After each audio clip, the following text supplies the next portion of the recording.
So please, Oded Galor, the chair of the first session, he takes over. Thank you very much, Klaus. So I'm delighted to open the new exciting day of presentations of papers published recently in the Journal of Population Economics. And we have the great pleasure to start with Raphael Franck, who is in fact a member of the editorial board of the Journal of Population Economics and faculty at the Hebrew University. And he will discuss the impact of industrialization on secondary schooling during the Industrial Revolution based on evidence from 19th century France. Raphael, you have about 10 minutes and then questions will be asked. Okay, thank you very much. Hope everybody can see my screen. So, paper starts actually from a question that Oded and I developed in the last 10 years, which is there a link between education and technology during the first industrial revolution, during the 19th century more generally? And obviously in the 20th century, the answer is yes, education and technology are complementary. But the question is about the 19th century, and we all had this image of artisans whose skilled were destroyed by new technology, by 19th century technology, and replaced by illiterate workers.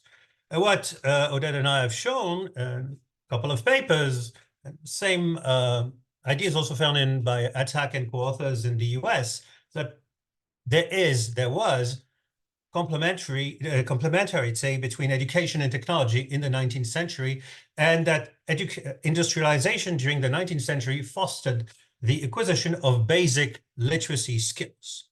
And then there's the question, which comes naturally, is whether industrialization would have an impact on secondary schooling. And 19th century France, just like many developing countries nowadays, it's not clear whether there would be an impact, simply because if you attend secondary schooling, it means that you're going to lose 3 or 4 years of wages, especially in an area, in an era, in countries where training on the job is very common and starts naturally at age 14, 15. So what I will do here is look at the impact of industrialization on secondary schooling in 19th century France. And for that purpose, I will use official governmental data from the French Education Ministry on secondary schoolings. And I have 3 cross sections because the French state collected those data following a law which reorganized secondary schooling in the 19th century in 1865, and then in 1876 and 1887. So needless to say, so I'm going to say this, I only have data on men, on male pupils, on male teenagers. And obviously, there were very few high school pupils out of the total population, and also very few people received scholarships, which may not be very surprising. Once again, most individuals became literate during the 19th century, and very few continued to attend secondary school. So what's interesting about France is that you get 2 types of curricula in secondary schools, what they called enseignement classique and enseignement spécial, that is classical education or special education. So the classical education was not only about humanities, there was also a mathematical section. But the point of the classical education was that the classical curriculum was that it was the same throughout the country. And there was a special curriculum.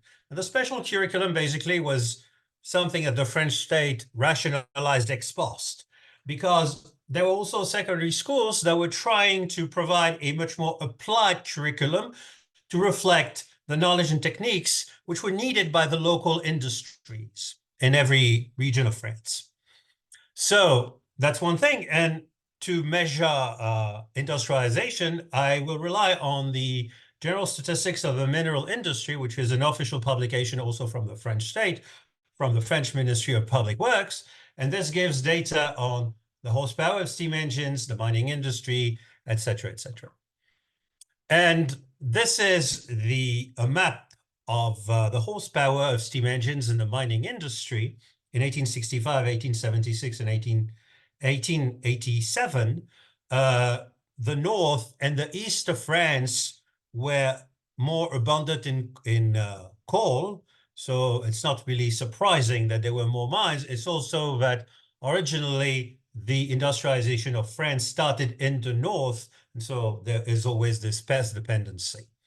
Right. So what's interesting, why it's relevant to look at the mining industry, is that in a way, it combines the general purpose technology of the first industrial revolution, the steam engines, to produce the general purpose material of the second industrial revolution, that is steel. So as controls, I will use standard variables, GDP per capita. I'll have a control for religiosity, the number of male Catholic clergymen in every administrative area of France. And I will also interact geographic variables, the share of carboniferous area and the distance from the administrative center of each department to Paris, with time fixed effect, year fixed effects, because obviously the impact of those geographic variables may change over time. Now, what is the empirical strategy? The empirical strategy, the second stage, is very straightforward. The different measures of human capital formation, but also the wages of teachers, which were decided not at the national level, but by the principals of the high schools, the number of teachers, etc., are the dependent variable, and the main explanatory variable is the total horsepower of steam engines employed in the mining industry of each administrative area.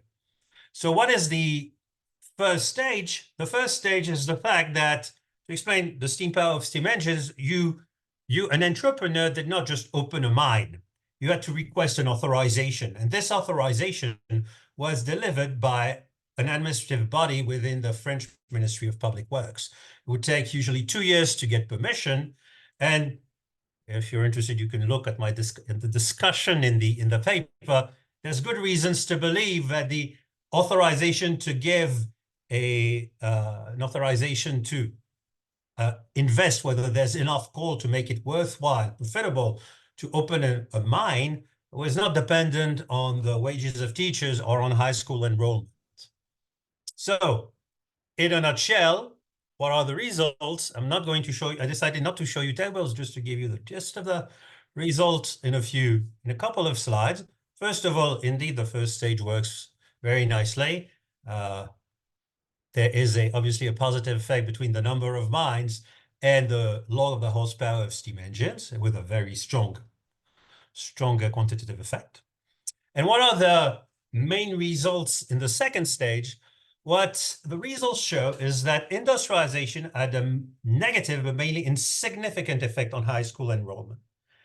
However, industrialization had shifted the ratio of pupils learning humanities and scientific studies.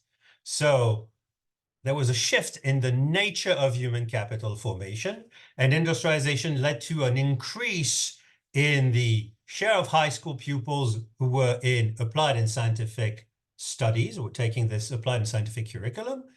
And it also had an impact on the number of teachers in this special curriculum, but that's probably the natural reaction to the fact that there were more high school pupils.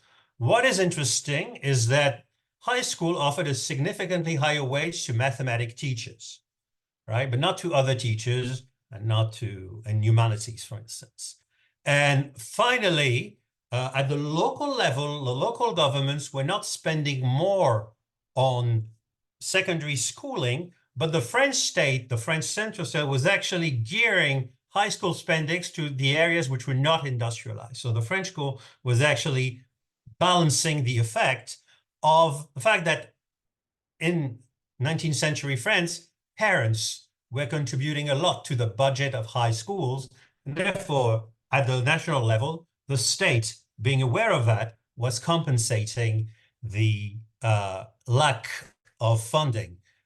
So in conclusion, the the reason is that industrialization in the 19th century did not lead to a major increase in secondary schooling, but it did change the qualitative aspect to the formation of human capital by entailing a shift from humanities to science.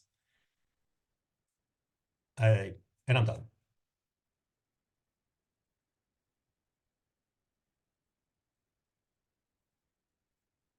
Oded, you are silent. Thank you very much, Raphael. So we have a few minutes for questions from the audience. If you have a question, please raise your hand, and I will be delighted to give you the floor. Just to warm up, but I see she is already also moving in. Since you said it took 2 years to get the allowance to open up a mine. Well, what do you know anything about corruption at the time? Is this? The answer is as surprising as it may seem, there was no corruption. And the answer, and the reason is there was no corruption because the civil servants who were in this administrative body were all graduates of the École Polytechnique. Oh. It was extremely prestigious, and not only that, it was extremely well paid. Okay. And so there was absolutely no reason for corruption, right? But on average, it took 2 years because you would simply, as an entrepreneur, you would, have a request to just go, to ask for preliminary undertakings to see there's enough coal. You get an authorization. It takes time. You search for coal. And then overall, all of this took 2 years because you need to have those engineers also with you when you start digging. Interesting. Okay, thanks. Thank you. Mrs. Hu, you had a question, please. Yeah, thank you, Professor, and also thank you for the very interesting presentation. I'm just out of curiosity that you are not looking at female pupils. Is because there was no female pupils, or there was simply no records on them? So there's no consistent records for women. But you raise an issue which is important insofar as the curricula are very different between men and women in those days. And even if there are women who go to the high school national exam, very few continue to university studies. So we're already at the subset of, if you're going to secondary schooling, then it means that you will go on for university studies. And in those days where universities teach, law and medicine and basically that, right? And so there are very few women who go to secondary schooling because it's not something that's, very widespread, period. But then also I'm going to say the curriculum in primary schools at the time is already different, right? Women don't learn the same thing as men. So for the primary education, actually a lot of female would take a primary education, or still no? Yeah. So it's my opportunity to advertise the great papers that Oded and I wrote, one published in the journal Monetary Economics and one in the Economic Journal, and to say that, yes, we find the same in primary schooling. Oded and I found the same effect for boys and girls. Okay. So that's very clear. But then, beside literacy and numeracy skills, the curriculum for boys and girls in those days is already different. And I'm going to add this. Many girls study in religious schools, and the French state is trying in those days to expel the church from the educational system, and it will only succeed through brute force by outlawing, by preventing at the turn of the 20th century monks and nuns from teaching. Because parents preferred that boys to study in secular schools, but preferred girls to study in religious schools. And the answer is probably because boys don't get pregnant at 15. Thank you Thank very you much. very much. So let me just summarize the main insight. I think what is really interesting to note here is that industrialization is indeed generating complementarity between technology and human capital. In earlier stages of industrialization, we see that, in fact, this complementarity is taking the form of affecting the extensive margin. We see that, in fact, more people are shifting from being illiterate to literate. In later stages of development, as high school education becomes more important, we do not see the effect in the extensive margin, we see it in the intensive margin. The number of people that are acquiring high school education is unchanged, but there is a shift towards curriculum that is more complementary to industrial production. So the general insight is that unlike the perception that was dominating the economic discipline and was dominating the viewpoint of historians that technology is orthogonal to human capital during the Industrial Revolution, what we see here are consistent evidence that, in fact, technology is complementing education in different fashion. In the case of elementary school, in the extensive margin, in the context of high school education, in the context of the intensive margin. So thank you very much, Raphael. The second paper today, again, reflecting upon historical demography, will take us very much into the depths of history. And Angus Cho will share with us his insight about the impact of natural selection on the extinction of the Neanderthals and the emergence of Homo sapiens. Please. Thank you, Oded. Thank you. Okay, so this paper of mine is inspired by Oded's research. So in this paper, I explore the following questions. Our species, Homo sapiens, have been around for about 300,000 years. For most of this time, our ancestor coexisted with other human species, such as Neanderthals, Denisovans, and even Homo erectus. And then this other human species became extinct after encountering early modern humans, sometime after encountering early modern humans. So a natural question arises, why did the Neanderthals and other human species become extinct? Okay, so here's a quote from the Nobel Assembly on Svante Pääbo's Nobel Prize last year. One of the biggest remaining mystery is why modern humans were so successful in their expansion and why the Neanderthals and Denisovans went extinct after having adapted to the Eurasia environment for several 100,000 years. So in this paper, I use standard economic tools, a Malthusian growth model with natural selections of different human species to explore these questions. So I apply the model to identify the conditions under which population dynamics of one human species may cause the extinction of another human species. Okay, so let's consider two groups of humans. They engage in hunting gathering and they compete for land. So I model their land division using a conflict success functions.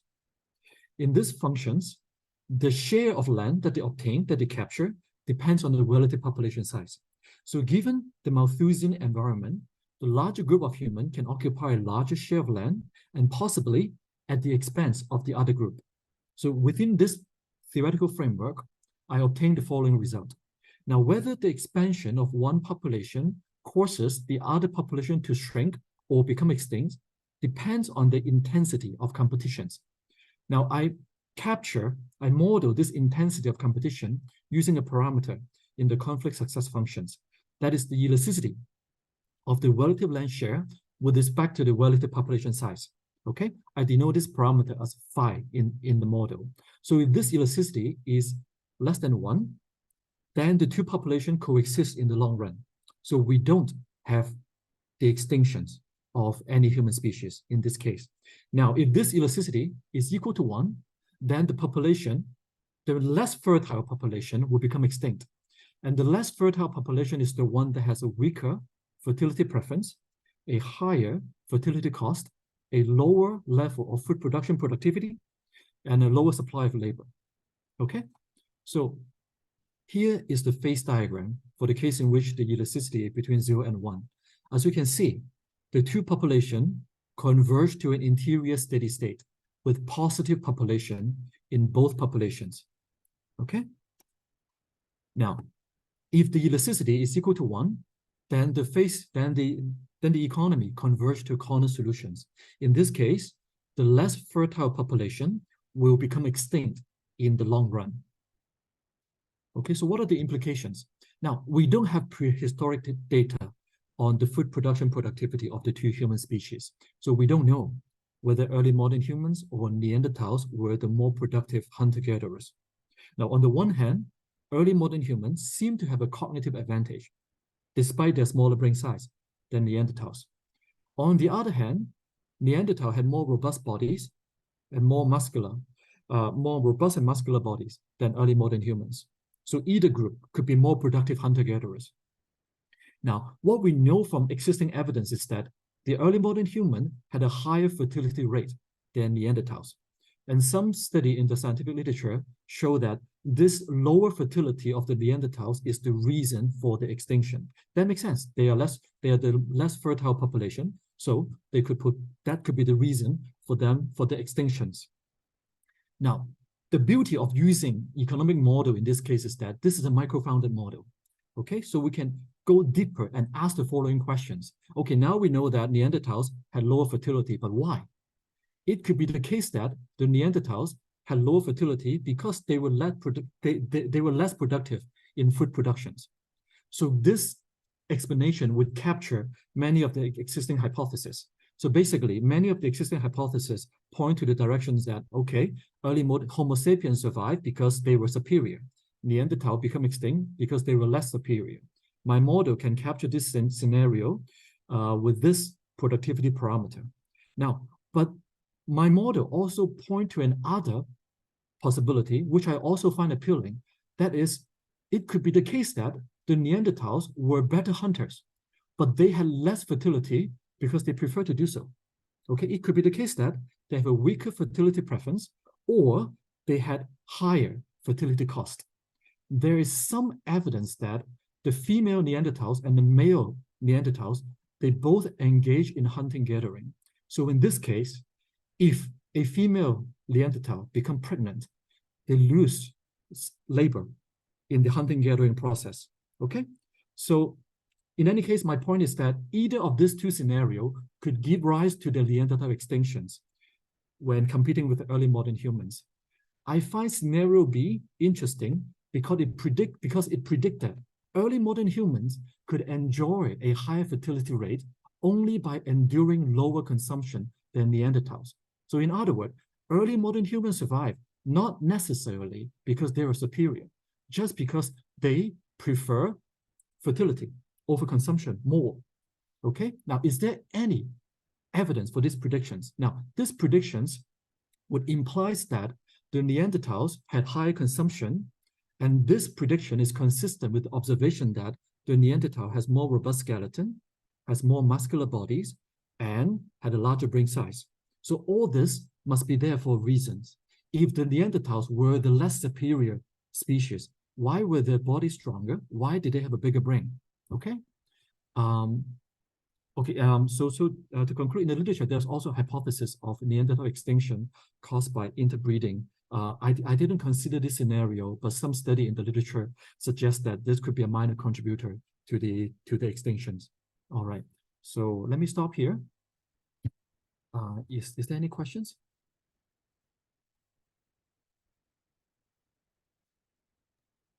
Thank you very much, Angus. That's a very interesting theory about the extinction of the Neanderthals. Any questions about the theory? Please. Yeah, thank you. And also thank you very much. And I think it's really interesting. So just on the point that you mentioned that the Neanderthals, right? That the female one that they would also do the gather hunting stuff. So maybe they don't want to waste the time in giving birth. But also giving birth is still generating more labors, right? So if they are that they want to have more laborers, then of course they should still, I think 10 months is, or maybe 1.5 years or something, that is a quite reasonable time waste for another laborer to be produced. So I'm just curious about it. What's your your opinion? These are interesting questions. Now, actually, there is some evidence. Oh, okay, look, I mean, this is this fall into the area of paleoanthropology, right? Okay, there's some evidence that the Neanderthals actually had longer gestation length of at least 11 months compared to 10 months for Homo sapiens. Oh, okay, So this is another piece of evidence that their cost of fertility is higher. Okay. And now, so whether our ancestor and our earlier relatives had the mental capacity to do the calculation that if they become pregnant, they could have more offspring, and at some point the offspring would become mature enough to help with the hunting gathering process. I really don't know. Okay, so but this, I mean, this is interesting. This interesting stuff, right? So we're all making educated guesses at best. Wild prediction at worst. But what I have here is a theoretical model that is internally consistent, and it makes some predictions. So I'm not saying that the second scenario, the one that I try to emphasize, it is the more realistic one. In any case, my model captured both scenarios. It could be the case that Homo sapiens is really the more superior species. They were smarter, they were stronger in hunting gathering, so that's why they survived. My model easily captured that. But my model also suggests another possibility that our ancestors may not be the strongest species. They survived because they were more fertile. So, so I'm just providing a general framework to capture different possibility. And I really don't have the evidence to suggest that one is more realistic than the others. Yeah, thank you very much. Thank you. Very interesting. Any other questions? So my preferred interpretation of the theory that you propose is slightly different in the sense that I would like to think about a Malthusian world in which I have two populations, Homo sapiens and then Neanderthals, and they differ in only one dimension, which is the subsistence level of consumption. In order to make a child of a Homo sapiens survive, we need less resources than otherwise. So in this type of environment, due to the Malthusian pressure, population dynamics will be such that income per capita will gradually decline to the subsistence level. But now we have two subsistence levels, the one of the Neanderthal and the one of the Homo sapiens that is lower. And consequently, income per capita, resource per person, will decline gradually to that of Homo sapiens, which means that in this process, Neanderthals will necessarily become extinct. So the fact that we have these two different consumption levels, subsistence consumption and Malthusian dynamics, implies that the group that has higher subsistence consumption constraint will necessarily become extinct in this process. So it's something that is embodied in your model, but I think that ultimately that's the way that at least I think about this particular process. But Oded, is there any evidence that there might be, yes, I have no clue, that the humans are needed less, yes, that's really this subsistence level, this is genetics, yes, isn't it? Yes, it appears so. I mean, I think that most evidence suggests that, in fact, the body mass of Neanderthals is significantly larger and heavier than Homo sapiens, and it appears that this is biologically determined rather than based on consumption. So in this respect, you can really think about, as I said, Malthusian dynamics that is driving one species out, because the subsistence level is not compatible with the alternative in the environment. So that's please, Thank you, Angus. Oded. Yeah, actually, you mentioned this in the editorial letter, and in the paper, in the published version, I add a footnote to acknowledge that different subsistence consumption level could also give rise to the extinction of one population group. And actually, thanks to your suggestion, I wrote another paper in which I look at the human brain evolutions of the archaic human species. And in that case, we know for sure that bigger brains require higher consumptions. So in that case, I look at how this trade-off between the higher mental capacity versus the higher subsistence consumption requirement could give rise to the evolution of the human brain size. So this other paper was also inspired by your comments on this subsistence consumption level. Glad to hear. Wonderful. So thank you very much. This was exciting. And let's move to the third paper of today. Yan Jun will be the presenter, and this will be the quantity-quality trade-off in northern China during the Qing dynasty. Okay, thank you, Professor Galor, for introducing me. Wait, let me share the screen.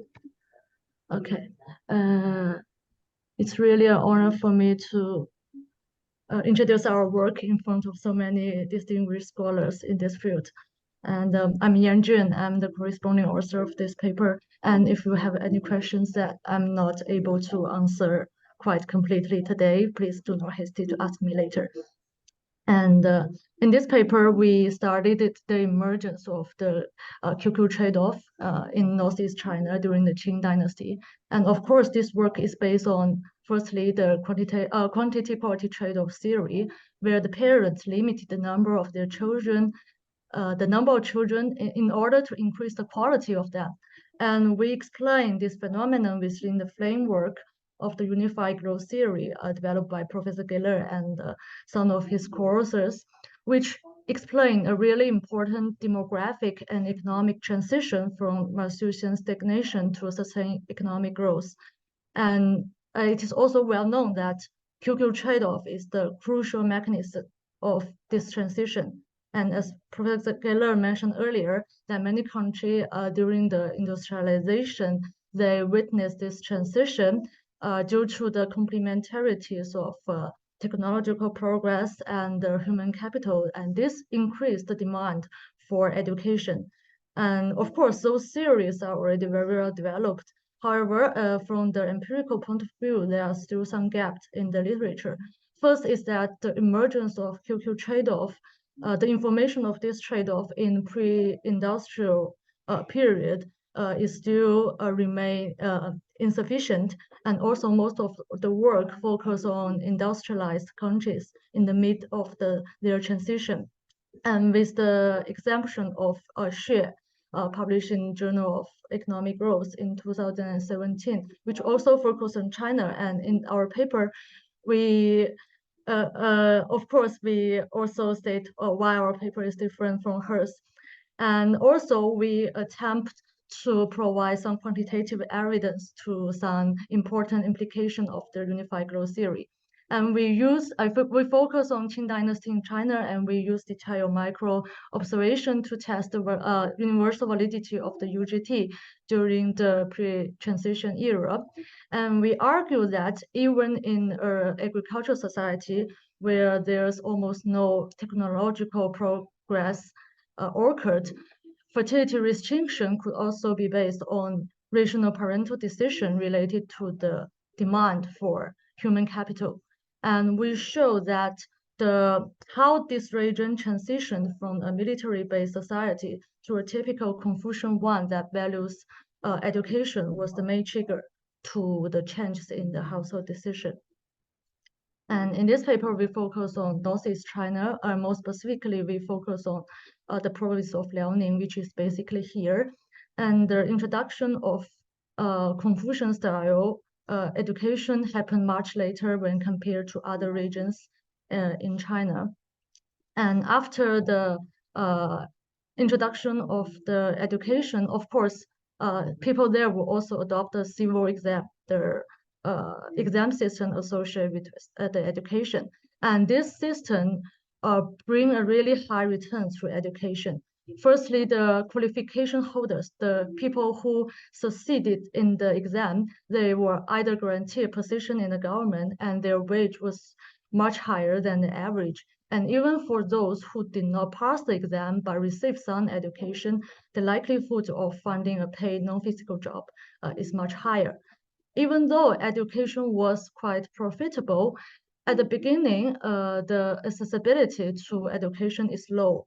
This is very likely to be driven by the fact that the school resources was insufficient to cope with the demand, that the administration procedure was largely based on the administrative rank, which means that almost only the children from elite household could be enrolled in the beginning.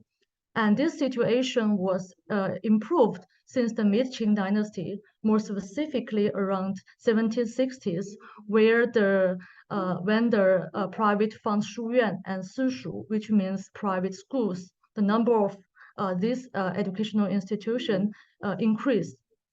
And at that time, the children from non-elite household also have a chance to receive some education. And this, of course, generated incentive for their parents to invest in human capital.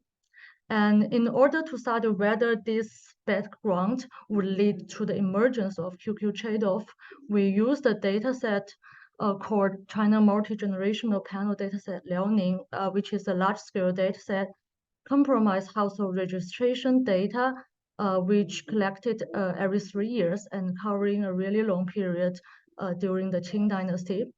The good point of the dataset is that it provides really accurate information on the information of individual and household, and also some village level feature, which allows us to rule out other confounding social changes.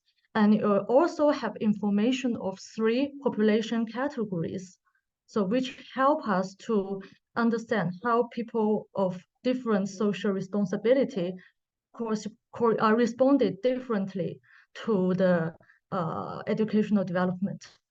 But also, still, this dataset has its own drawback. For instance, the information on girls are usually limited. However, we did a lot of robustness tests to show that even if that was the case, our results does not change. And here I briefly summarize our finding using these 2 figures. And the figure on the left-hand side shows the pattern of fertility rate, and those on the right-hand side shows the pattern of educational level.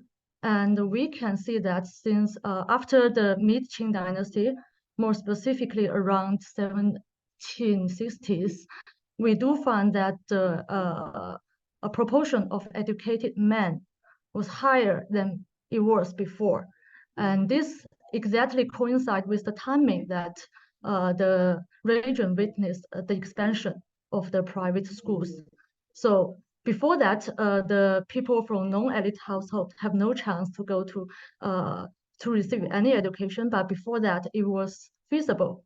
So in that case, we do observe that in this society, more children receive education. And since household need to behave within a certain budget constraint, we then find the fertility rate decrease. So that is what we're trying to argue here. So when we use the after cohort, so which means that the data on the right-hand side of the threshold, we found a strong QQ trade-off, both for the elite and non-elite household. However, this pattern does not occur for the before cohort. To then, we only found that the QQ trade-off is salient for the elite household, but not for the non-elite household. And of course, we try to use, for instance, the number of official academies, the school as a proxy for school densities, and also variables such as the quarter of high-level qualifications assigned to the Liaoning province to show that the trade-off, the cultural trade-off we found before was very likely to relate it to the educational development happen in that region. And this is what I want to share with you today, basically. So if you have any questions, please do not hesitate to ask me.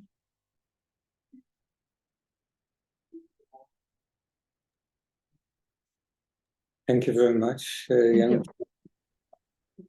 Any questions? Sure, Please. sure. Yeah, Professor. thank you, Professor, and also thank you very much for the presentation. I actually have two questions, and first is that I'm just wondering that how many people actually received the Keju degree degrees in translation, because it should be quite low, right? In the Yeah, indeed. Here, okay. Here I did not report it the statistic, but you can divide it. So okay. here is the people who received the degree, which is 1,000, and the total will be around 17,000, so 16, 17,000. So Okay. yeah, you can And calculate the thank ratio. you. So Yeah. it was, yeah. I think this includes both the individual who passed the exam and also those who enrolled in state-owned schools. Those who are preparing so for the enrolled exam. in the 私塾 or the 书院, right? I think enroll only in the state-owned institution. Oh, the Imperial Academy. Yeah. And the other question is that, so if I understand correctly, that actually you find different, basically, completely different results than Carol Xu, right? That she find that after 1800, the Q trade-off just disappeared, but you find that after 1760, around 1760, that after that, there was Q trade-off, right? Exactly, because I think she focused on the region somewhere here, where education already developed since the Song Dynasty, which is quite earlier before. And I think this system started to, the strength of this system started to decrease because of the abortion of the Keju exam in the very late Qing period. So that is why I think she observed a disappearance of the cultural trade-off. Yes, later. I think she also mentioned that because of the population expansion, that is not a very, just the parents do not want to put their children into the highly competitive competition. Exactly. And the region we focus on is basically here, and we can see that there's almost no education in the dynasty before that. So that is why we observed nothing before, and also in the beginning of the Qing dynasty, but we started to see that the trade-off emerged in the middle, basically in the middle of the Qing dynasty. Thank you. Sorry, I just have another related question. Is that for the academies, the 书院 or the 私塾, just I also want to know, is that quite popular in Northeast China? I think it's quite a Southern China kind of organizations that have this. Yeah, from the historical documents, I think 私塾 it's almost everywhere there. But since 私塾 is something that private and small, we cannot know this information. Therefore, in the paper, we used only the number of 书院 as the proxy of school density. So the number of 书院 is from the local gazetteers, or it's also in the population registers that they had this? It's from gazetteer. Oh, okay. Thank you very much. No, thank you for your question. Professor Chu. Please. Sorry. Yeah, this is really interesting. I just wonder, like back in the days, not everyone get to send their children to academy. So I just wonder, for those family who didn't send their children to academy, did they experience a drop in fertility? Drop in fertility. You have individual data, right? I see. I think. Okay. That is a tough question. In fact, I think there is still some. Then the question is why? I mean, but if this is a quality quantity trade-off, then for those who didn't have the for those who didn't send the children to academy anyways, education it is not their considerations. Then why did they also experience a drop in fertility? Any idea? I think it's just a or maybe the Sorry. culture, and then it's from the military based, and which really needs some labor, and now it's become a more Confucian value society, and I think that is also one of the reasons for those households to decline their fertility. Yeah, I mean, I am a believer of the quality-quantity trade-off, but yeah, I just wonder if there's anything else that is driving the empirical result in the data. So yeah. And anyway, this is really interesting. I really like the question. I really like the empirical result that you have. Just want to know how clean and how clear the empirical results are. But it's really good. The paper is really good. Oh, thank you. Actually, this is a really good question that we did not actually consider this before. But as we also would like to argue in the beginning that we also aim to find that the variation of a lot of social characteristics, such as institutional and cultural change, may also lead to the critical trade-off. So that is also one of the points that we try to argue. Thank you. And very well, very interesting. Any other questions? I think we are out of time, and we will reconvene at 3:15, if I'm not mistaken. Yes. Yeah, we can. We of course, if somebody wants to chat over the next moments, that's fine. But we also thought a little bit of relaxing between 5 talks would be good. Of course, we do not want to lose all of you for the next round, because these people deserve also some attention and talk. I may, before we go, mention one thing. Well, this is a longer session on historical demography. We actually have received lots of papers recently, and we also accepted a number on historical demography. And I should mention or stress that we're keen to go on doing this. We also have now established something what our publisher calls collections. That could be the old type of special sessions. We don't have special issues. We don't have that purpose anymore, but we are collecting articles in the future also, in addition to the normal listing on the website according to specific fields. So there will be, it's not yet online, there is a collection, for instance, on abortion, yes, but there will be very soon one on historical demography, yes. All the papers we will see today will be also listed there, so that future authors of the journal can look into your papers easily and cite them, and hopefully also outside that will be fairly visible. This has also to do with the fact that with the beginning of 2024, we start a new regime, which is called continuous article publishing. That's what some authors like, or most authors like, that immediately when your paper is comes out of print, so to speak, out of production, it is not only online, but it's also considered to be immediately published, and it goes in the running issue of the quarter. So there is no longer any backlog for this journal. Well, maybe, yeah, some editors might be afraid of this, because they may not have material enough. Our problem is we have too much material. We have 800 submissions this year, so we have to. We are not concerned about inflow. We are concerned about that we can control things. So this is good. This is also why.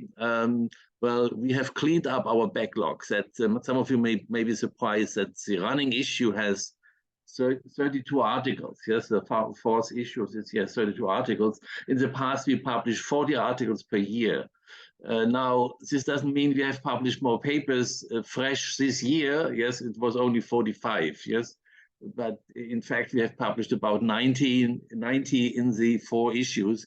So to clean the backlog of the past. Okay, so I somehow used the time we have to entertain you with some information. So in case you have any kind of questions, we can do so, but you can also just relax and come back at 3:15. You don't have to move out. You just have to maybe take your video off so that we cannot observe when you are taking your cup of coffee or something. Okay. So, whatever. Okay, see you in a bit. See you in a bit. Good, Madeline. Good seeing you. How was yesterday? Good, good. Also good, yes.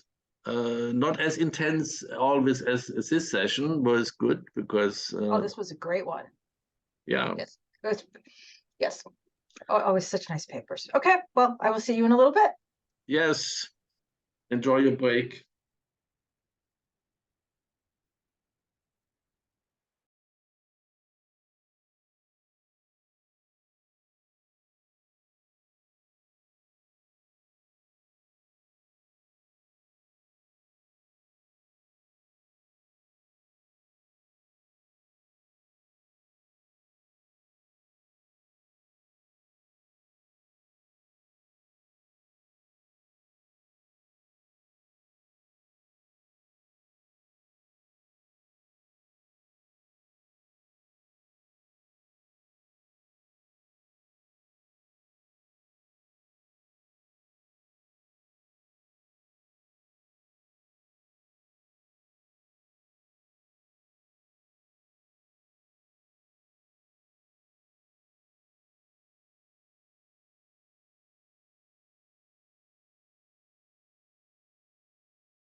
Okay, so wonderful. We are reconvening with our session about historical demography. And the next speaker is Quan Li, that will discuss the impact of local human capital shock, evidence based on World War II veterans. Please. Thank you for the introduction. I am very happy to present my paper titled The Impact of a Local Human Capital Shock. So let me begin it by showing a map of share of college-educated workers across the cities in the United States. So as you can see, there are significant variation of local human capital. The economics literature actually documented that this agglomeration of high-skilled workers generate the great divergence among cities since the 1980s. But what we relatively know less is about why these differences in local skills arise. So one idea of the reason for this divergence of the local human capital is that maybe persistent effect from a historical shock. That's because of this scatter diagram. So as you can see, there's a strong persistence in the share of college-educated workers across cities. So if there was a historical shock that reshuffled the distribution of high-skilled workers, they may persist even after, say, 40 years, 50 years, or 60 years. So in this paper, I focus on the post-World War II period, where lots of World War II veterans returned from the war. And one interesting feature of World War II veterans is that they have received the so-called GI Bill, which is the Federal Support for Higher Education. So as a result of this GI Bill, lots of World War II veterans were actually highly educated, meaning that they received college education, which were not that common back in 1940s. And another interesting feature is that their geographic distribution of after the war was highly uneven. So that means their presence may increase the local human capital after the war significantly. So I view this as a local human capital shock. So to summarize in this paper, I document the consequences of this exogenous shock in local human capital and whether this shock had persistent trends in local human capital. So specifically, I try to answer two research questions. The first one is, in the short run between 1940 and 50, whether these returning veterans reshuffle the distribution of skills across cities, and then if there was any effect, and this effect was persistent or not in the long run, say between 1940 and all the way to 2010. But the key challenge of this estimating this effect is that due to the post-war migration of veterans, their presence might reflect other trends. Say they may relocate to get the jobs, or they move to receive the college education. So it might reflect other city characteristics. So in this paper, I used a variation in pre-World War II veteran communities, so mainly driven by the World War I veterans. So interestingly, this was a strong predictor for the locations of returning World War II veterans. And good feature of this is that it does not reflect the local skills or the share of college-educated workers, because the World War I veterans did not receive any educational benefit. And then, as you can see in this graph, the pre-trends of high-skilled workers were parallel between the high veteran share area and low veteran share area. So between 1930 and 40, the trends were essentially parallel, but after the World War II, it slightly diverged, and then this divergence persisted over time all the way until 2000. So to measure the post-World War II shock, I follow the Cardin-Dinardo. So this is basically the relative growth of high-skilled veterans relative to the overall World War II veterans. So basically the change in high-skilled World War II veterans divided by the local population in 1940 the highly educated population minus the change in all the veterans divided by the overall population in 1940. And this map shows the variation of this post-World War II shock. As you can see, there's a significant variation across cities. And one interesting thing is we have in ranking 6, we have a San Jose, which is the Silicon Valley. So in the higher human capital of Silicon Valley might be reflected by this World War II shock. So eventually, I am interested in the distribution of this term, which is the change in the share of college educated in log. And then we can decompose this term into the non-veterans, which is the N, and to veterans, which is the V. And my question is whether this term affects to the non-veterans. So if beta is -1, then non-veterans location decisions fully offset by veteran inflows. If beta is 0, then non-veterans are not differently affected by the veteran inflows. And lastly, if beta is positive, the shock actually attracts more highly educated non-veterans. But as I said before, this beta could be biased due to the migration of veterans. So to relieve that concern, I used the pre-war distribution of veterans. This pre-war distribution of veterans is a strong predictor of the returning World War II veterans through the network of veterans, which is kind of similar to the famous immigrant shift share instrument. So I used the variation in pre-war veteran communities in 1930. And then as you can see in this scatter plot, this population share of veterans in 1930 is a strong predictor of the population share of World War II veterans. And I exploit this variation to estimate the impact of the local human capital shock. So this is the brief falsification. So if you can see here, male and female between 1935 and 1940, there's no change in the share of college educated for the pre-period. But as you can see, after the World War II, there's a significant increase both in male and female. So this male scatter plot includes the veteran themselves. So it's kind of natural to see this positive correlation. But interestingly, we also see weaker positive correlation for female workers. So this is my formal result. So if I exclude the veterans from the men, mostly the impact is negative, but not so significant.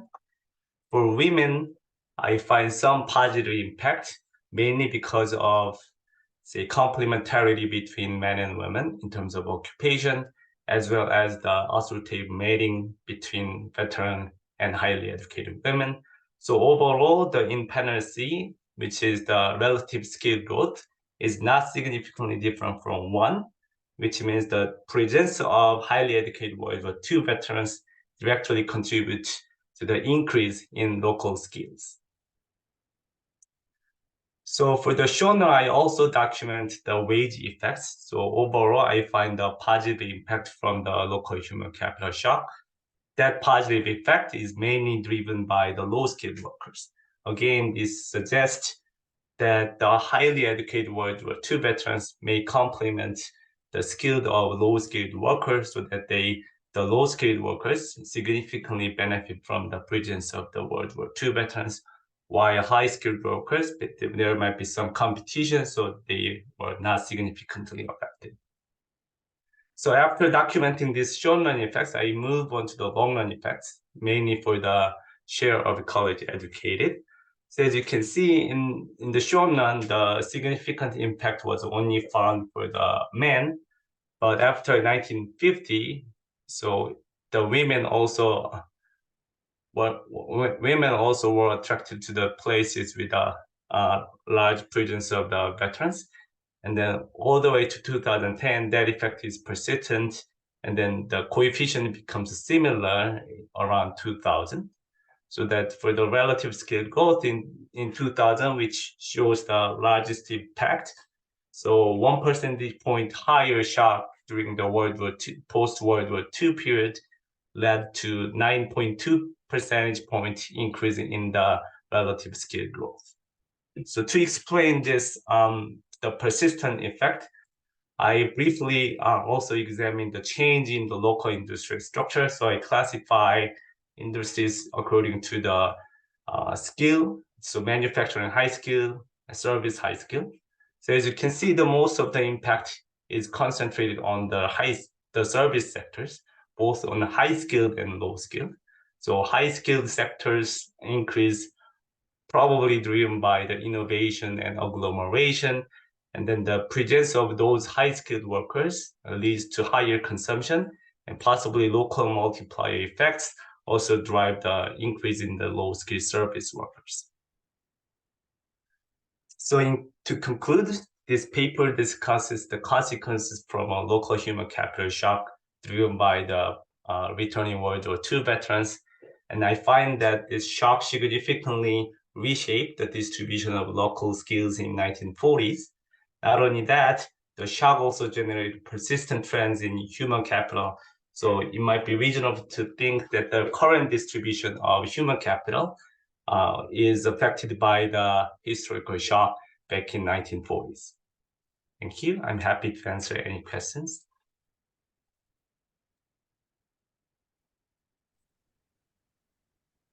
So let me start by raising a few questions. So when we think about the mechanism behind this persistence effect of the initial shock to human capital, think about it in the context of the supply side or the demand side. Is it a case that somehow this shock is affecting the transmission of human capital from parents to children, and as a result of it, we see this persistence? Or is it the case that this shock is inducing firms that require high human capital workers to relocate, and ultimately this persists over time? That's a really good question. So basically, in the long run effects, after 1970, the World War II veterans are not in the sample anymore. So if after 1980, we still find the significant effects, that might reflect this effect is mainly driven by the relocation of workers. So basically, in Nico Morelli's book, The New Geography of Job, he argues that the presence of highly skilled workers attracts the other skilled workers from other cities. And I think that's the main mechanism that drives this persistent effect.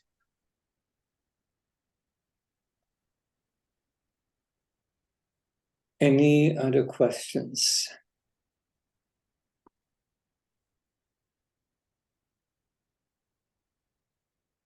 Okay, so we're just in time. Thank you very much. Very interesting. Thank you. And the next speaker is Miss Hu. And please, the floor is yours. Thank you, Professor. Thank you, Professor Galor, and also thank you all for being here. My name is Si Jie, and I'm from Renmin University of China, and it's really a great honor for me to be here and to give you a short introduction of this paper. So this paper is titled "Survival of the Literati, Social Status and Reproduction in Mingqing China." And so first, please allow me to start with the motivation. Why do we care about the relationship between social status and reproduction, especially in historical times? We know that one fundamental assumption behind the Malthusian hypothesis is that improved living standards will lead to higher reproductive success and faster population growth. And according to Professor Galor's unified growth theory, that we can divide the development into three main phases. In the first two phases, the Malthusian epoch and also the post-Malthusian regime, actually the dominant theme is the stagnation, especially the stagnation in living standards. However, there's still two forces gradually turning a turn at that time, and one is the two wheels of change. One is the size, and the other is the composition of the population. And the gradual turning of these two wheels of change actually eventually altered the course of human history. And that's why I want to do this research. I just want to examine the turning of this the two wheels of changes during the Ming and the Qing dynasties in the last two imperial dynasties in China. And so what I did in this paper is that I used a new genealogical data set to address the question that did higher living standards result in increased reproduction. And to be more specific, it's just how did social status affect reproduction in Ming-Qing China. And in my in my genealogical sample that I have in total 36,456 men from 6 lineages in Jiangsu and Zhejiang provinces in southeast China. And these two provinces actually is also form the key region of the Jiangnan Lower Yangtze River area. And that's also the area that's always being mentioned in the great divergence debate of China and the West. That's the richest area in China in Ming and Qing times. And to measure the social status of these men, that I use their status records in their in the genealogical records, and I divide all of the men into 7 social grades, with grade 1 the commoners and grade 7 the highest ranking officials. And to measure their reproduction, that I use the number of sons who survived the infancy to measure the net reproduction. And it's a shame that in the genealogical records, the daughters were highly under-recorded. So I just use the most complete piece of information in the genealogies, the number of sons who survived the infancy to measure net reproduction. So here, this is a very typical page from the Chinese genealogical book. And in theory, every man would have their own mini biography in the book, and it's just their own entry in the book.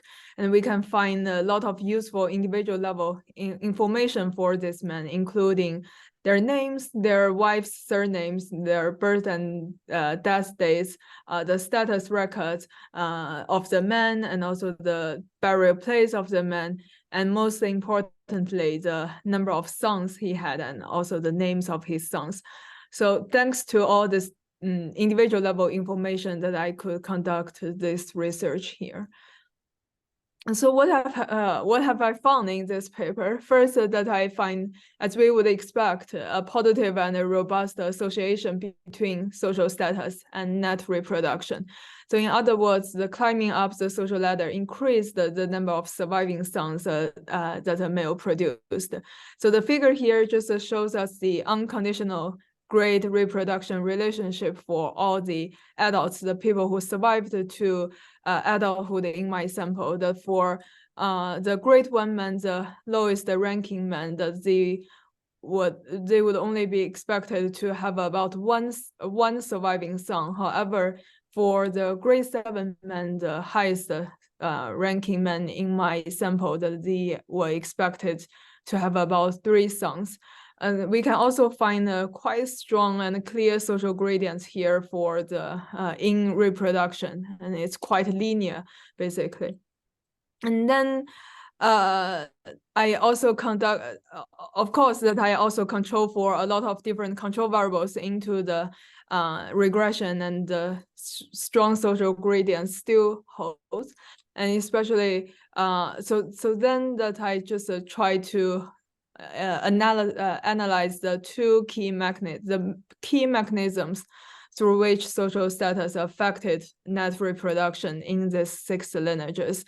And I find 2 main mechanisms. The first is from the perspective of the intensive margin of fertility, that for the high-ranking men, actually we can find a significant negative correlation between their social status and also the child mortality. So basically, for the high-ranking men, the positive checks actually constrain their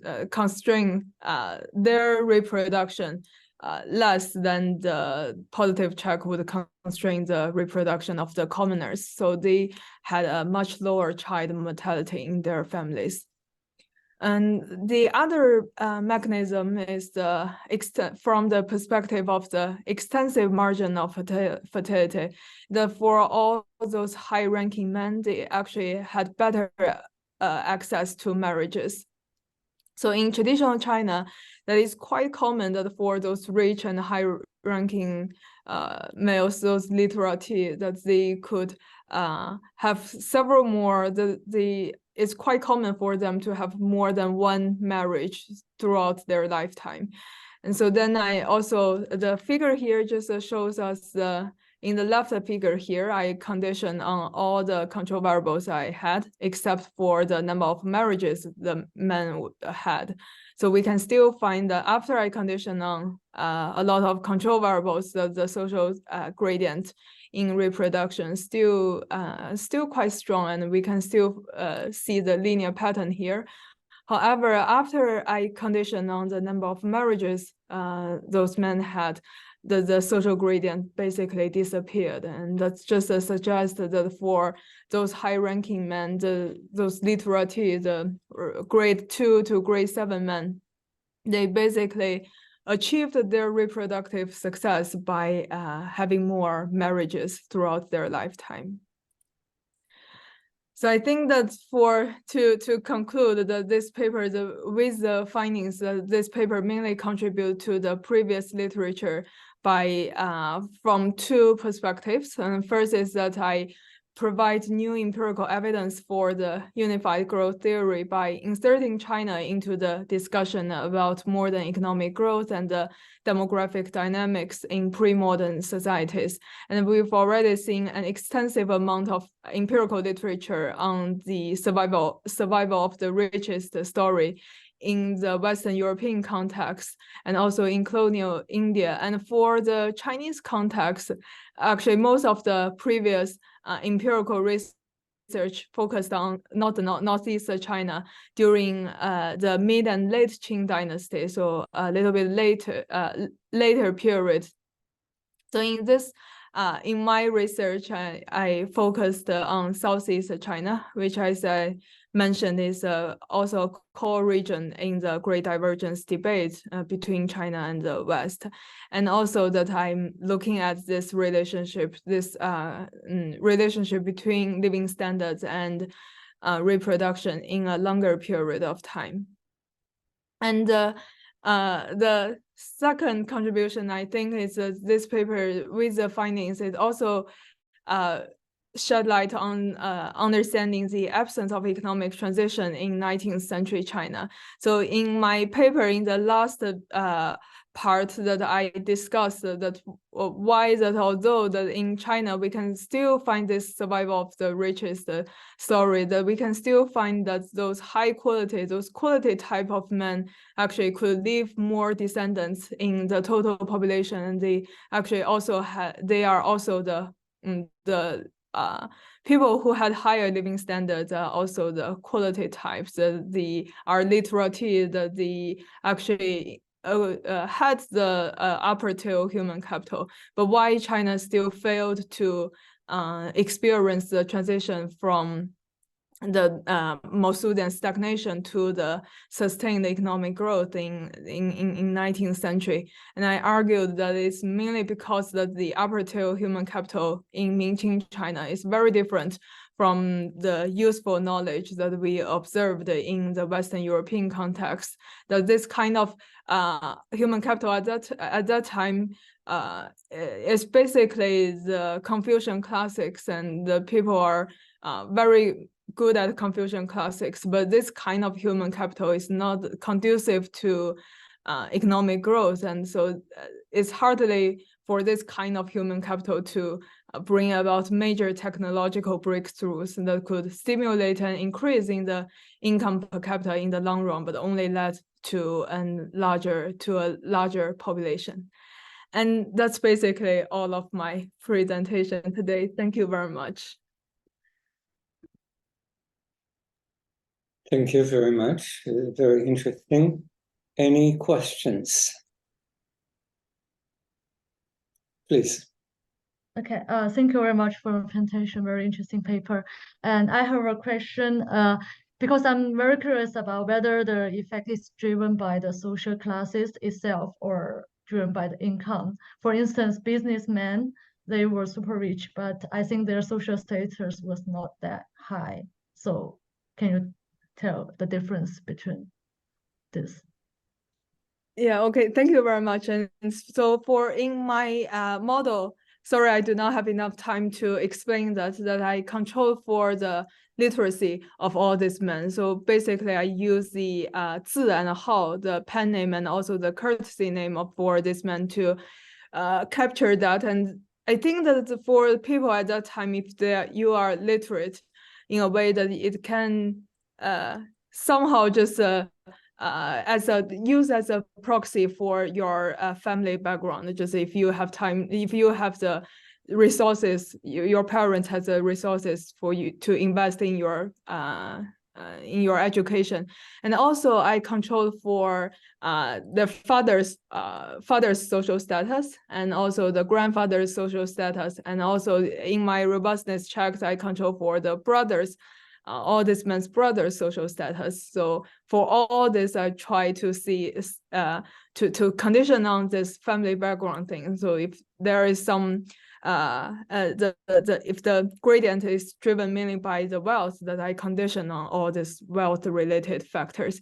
And also I think for the number of marriages is also very useful proxy for wealth. And even for the merchants, although they do not have the academic degree or the official position. However, they could have a lot of wives. So that's also a way that I condition on this wealth effect. But thank you very much. Thank you. For that. Okay, so one question from my side. Yeah. So it shows very clearly that the cultural status of individuals affect their reproductive success, and we can see that more literate individuals tend to have higher reproductive success than otherwise. But can you go beyond that and show us that in fact in the next generation the composition of the population will be affected?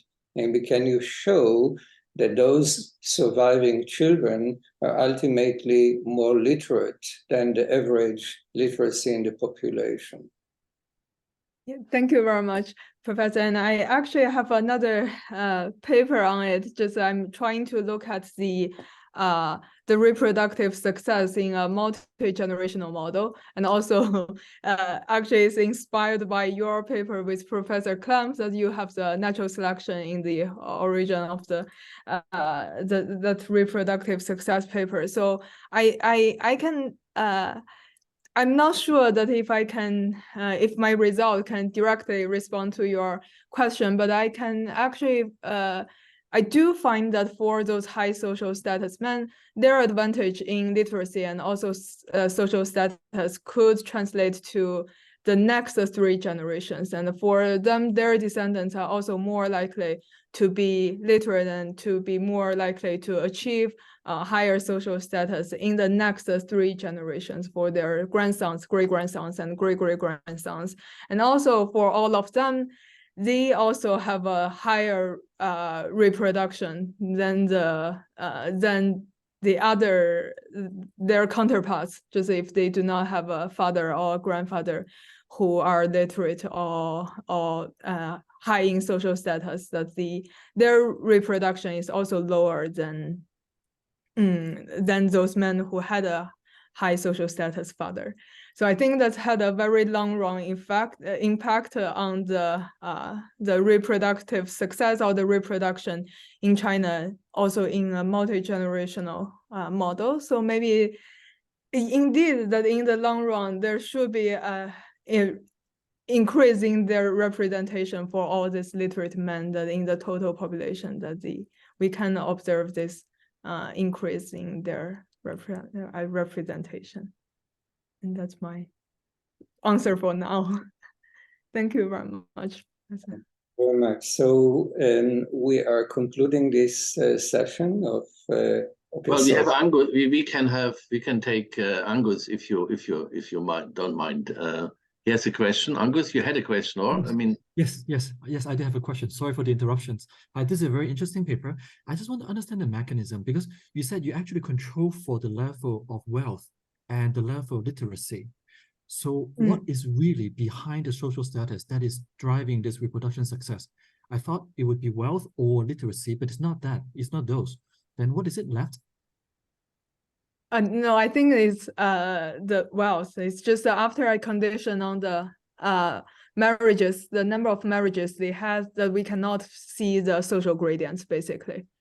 So the high social status mainly the main mechanism through which social status affected the reproduction is through the marriages.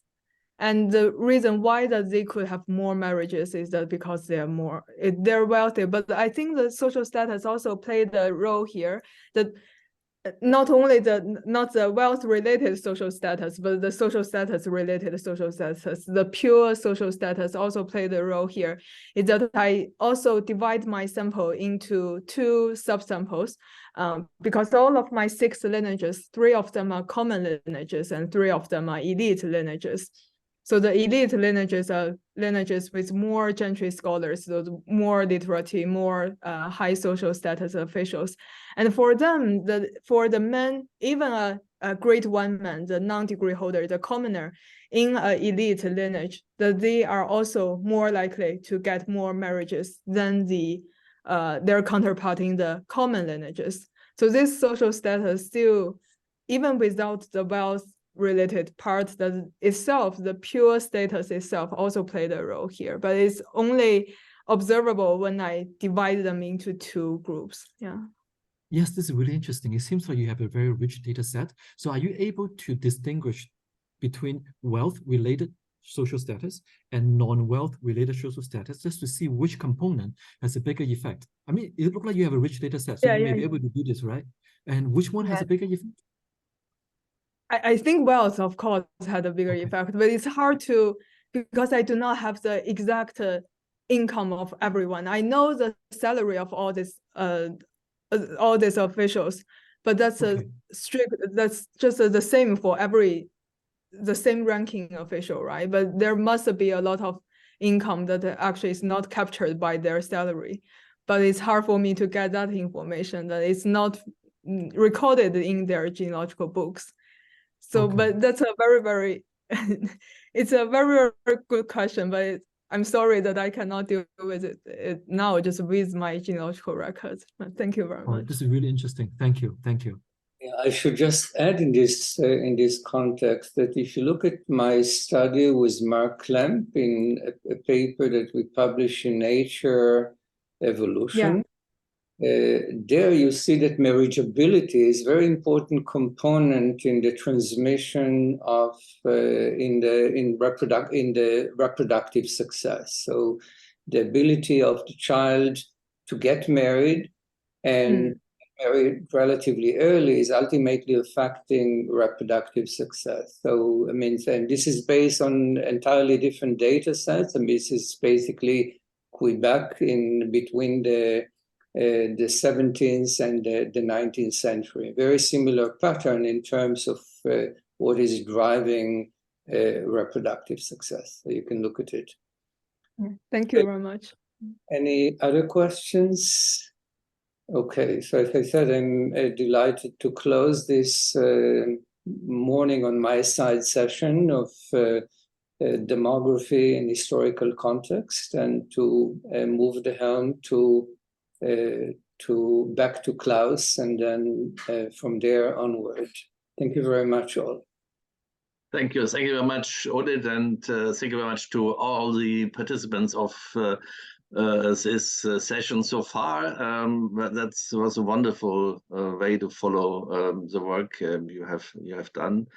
And now we make a cold jump to another area, and I am particularly grateful to Olivier, who was already here. Oliver was already here from the beginning. Now, the chair of the last session, of course, which has enough time, 15 minutes at least. Yes, if I think Madeline Zavodny queuing behind is happy if you overrun a few moments. Yes, I noticed that Gregory Ponthiere is here.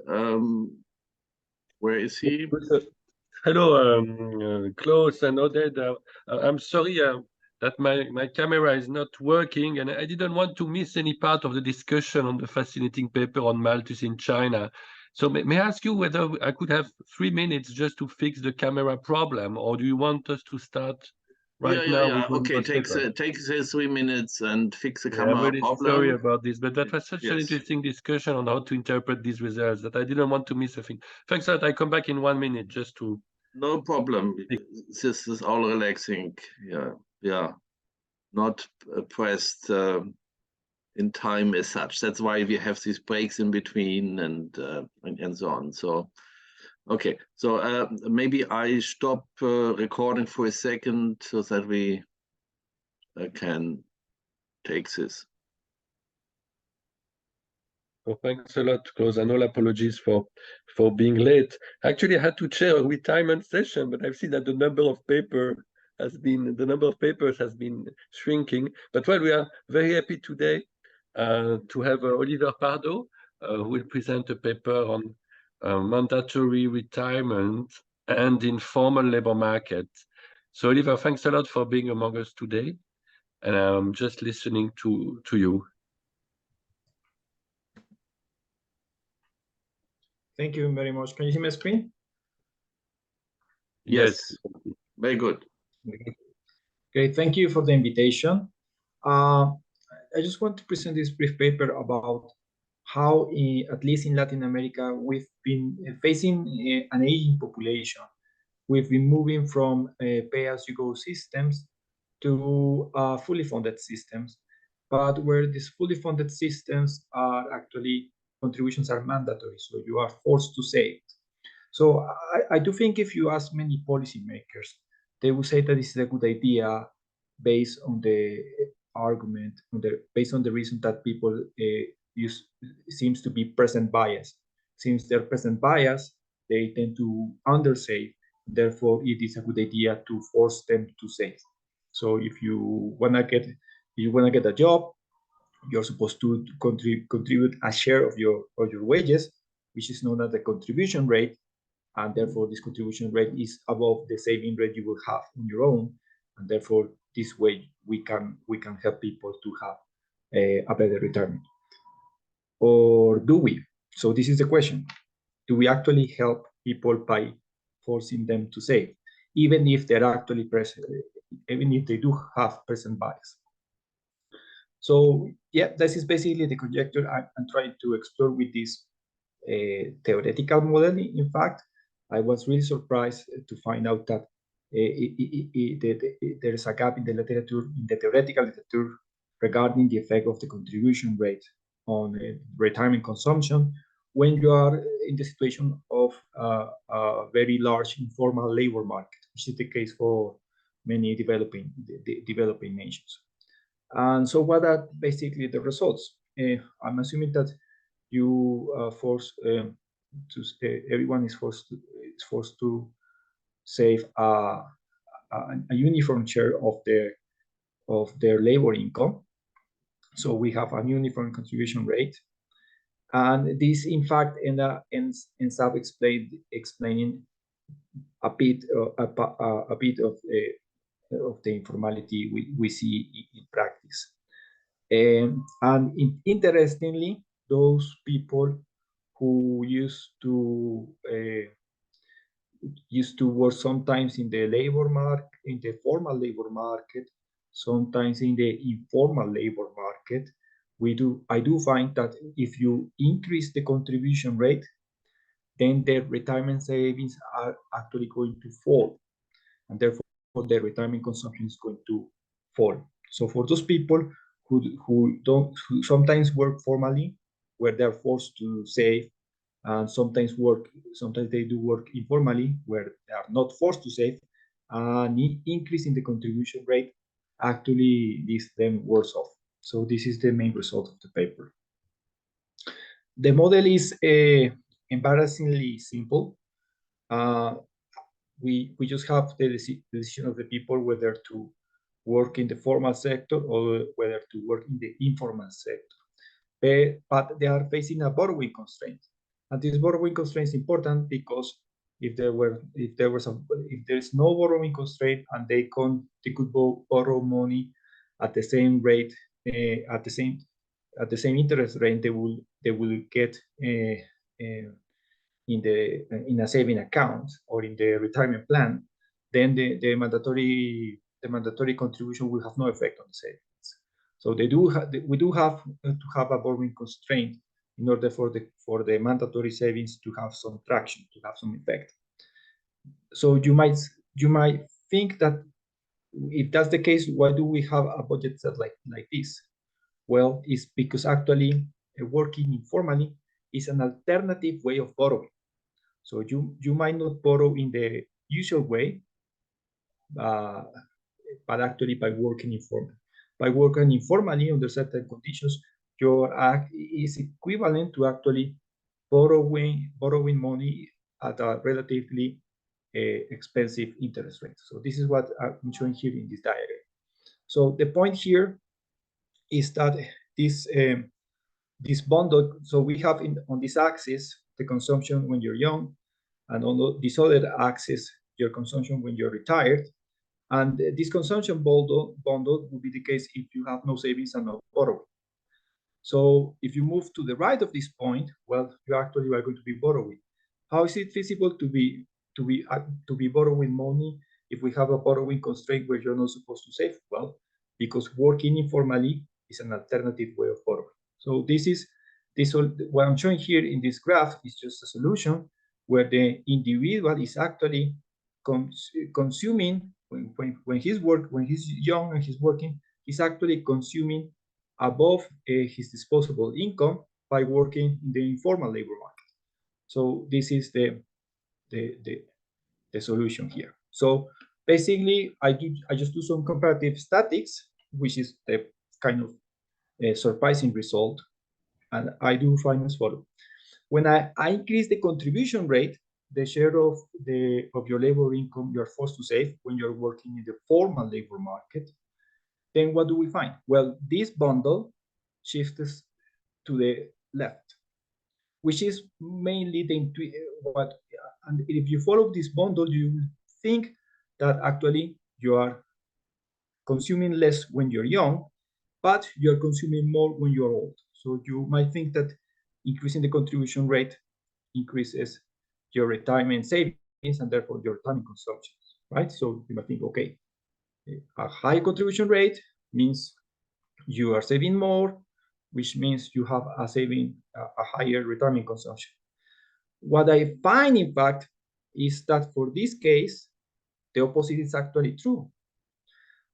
You do increase the contribution rate, and what actually happens is you're actually making this alternative way of borrowing cheaper, and therefore there's a substitution effect in favor of present consumption instead of retirement consumption.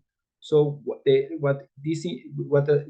means is that people will actually shift might consume less in the future. So actually, a higher contribution rate decreases the retirement savings and therefore decreases the retirement consumption.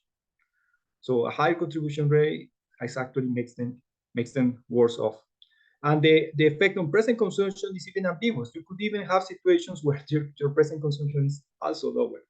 So this is a terrible, this would be a terrible policy for this individual.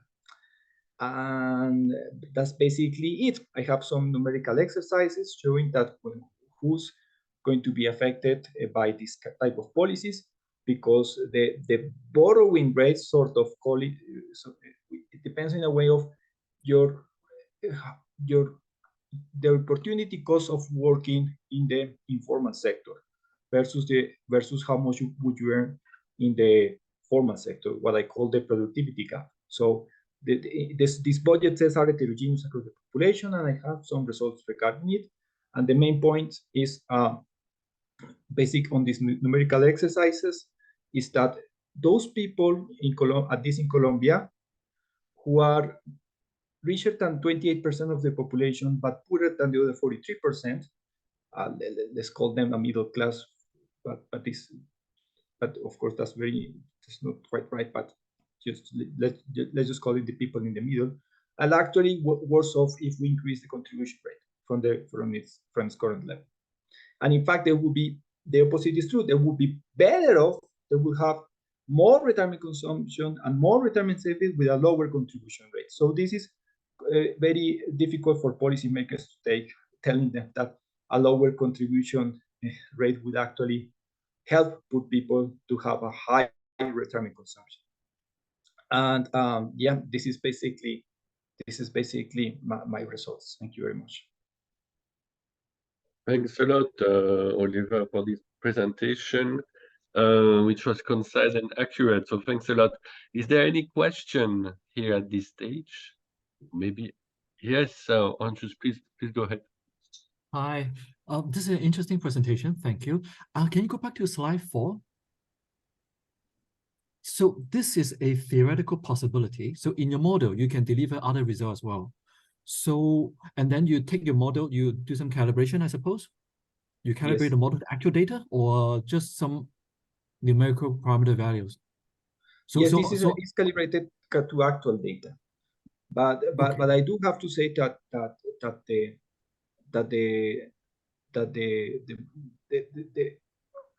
the situation, the system in Colombia is way more complicated than what I presented in this model. But I hint that if anything, the situation would be worse than I'm showing here.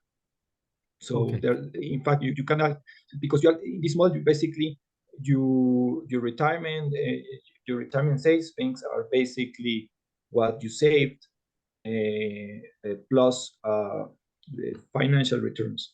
In practice, in Colombia, you have a situation where poor people who are not able to fulfill the requisites or the conditions for to get in a pension end up subsidizing richer people who fulfill the criteria to get a pension. So I do think that the situation is even worse in practice that I'm presenting here in this model. I see, thank you. So now can you go to page 5, please?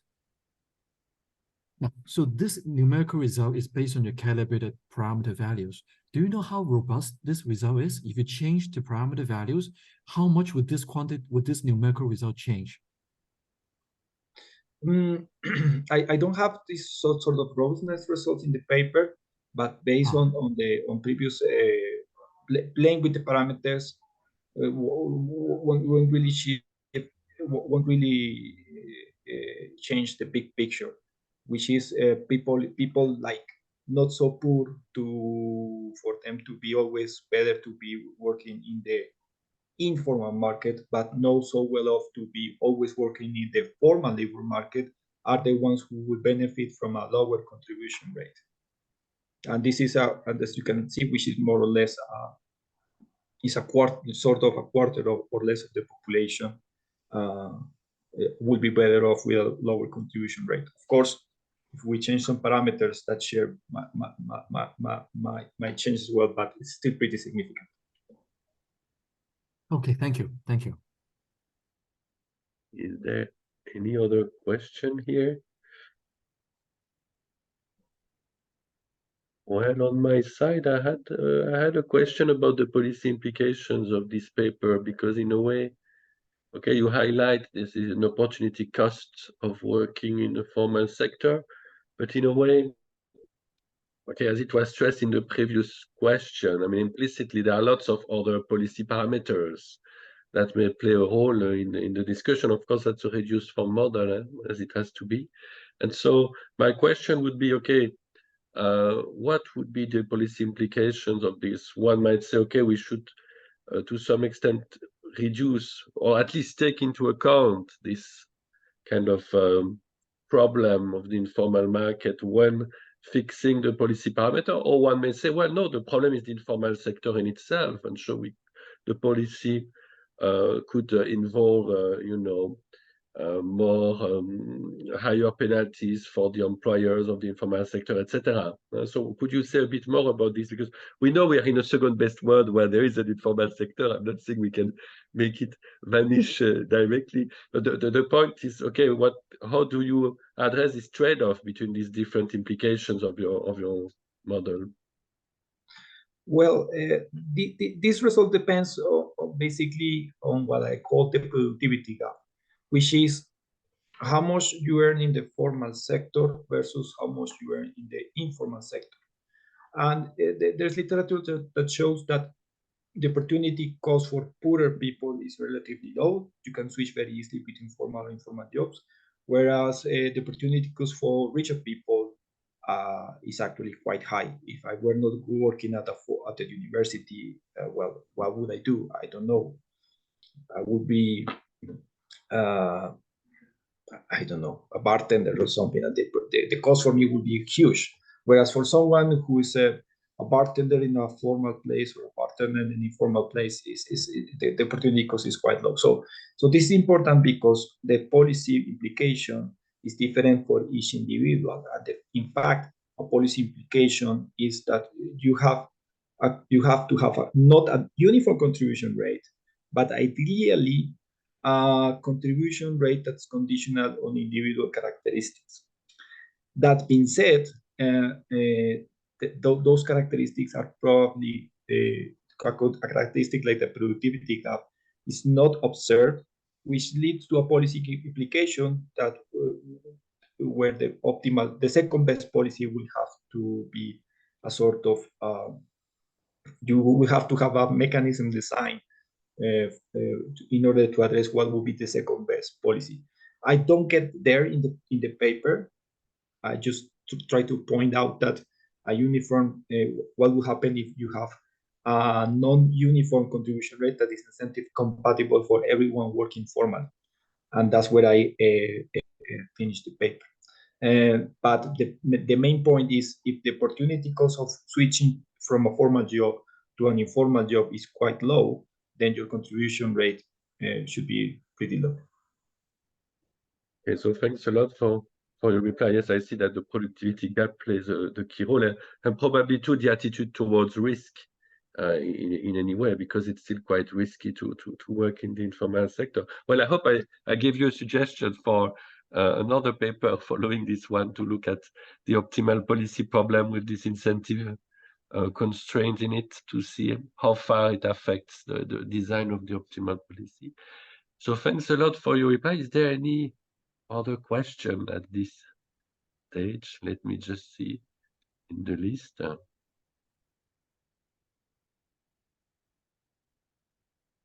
I don't see any question.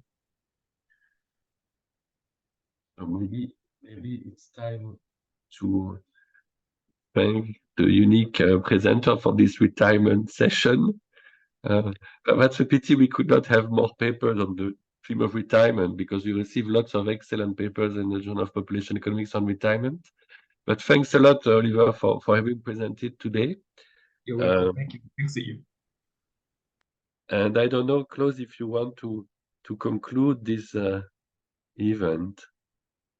Not really, because the conclusion has to be done by Madeline Zavodny, who is now the chair of the last round. Of course, I'm happy to say a few words, Madeline, but you should, Cheyans, at least welcome us again for the last moments. Well, I just want to say thank you to everyone, including our editors, our presenters, their co-authors. We've had 30 wonderful papers over the last 3 days. It's been an amazing endeavor.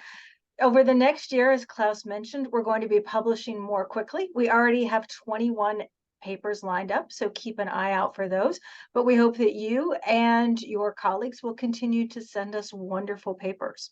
In the meantime, we wish you all a smooth end of the term, happy holidays, and a very peaceful new year. And I will let Klaus wrap up now. Yeah, great, Madeline. So I on purpose had you at the end of the whole 3 days, because I would like to explain the small audience we have here at the moment, but for the records, like in a soccer team, we not have 11 players, but 10. Well, it's a special game. We have 8 editors, 1 editor-in-chief, and 1 managing editor. And the managing editor is very, very important, more important than the other 9. Why? Because, well, we work very hard, of course, with all of you, but at the end to get good papers, I know we do a good job, I think. I will have to say this. But at the end, all material goes through the hands of Madeline. Nobody can escape her, so to speak. And she is the person who is pushing finally the button. And I mean, since the number of papers we are looking at and can publish is increasing in the future, her workload is not declining, and when the paper become better and better, it's even more work. So I would like to take this opportunity, Madeline, to express the gratitude not only of the authors who helped you helped at the end to get the paper even the last stage better, but also support us as editors very much. And I would like to applaud not only the presenters of this conference, but also to your work for us. Thanks. Well, thank you, Klaus. I have the immense privilege of getting to read every paper that the journal publishes. And you know, it's like your children. You really can't pick a favorite because they're all really wonderful. And so congratulations to our editors and our authors for a successful year. And I'm sure next year will be even better. Okay, this is a good last word, and I should now stop recording so that these words are in our ears and on the file.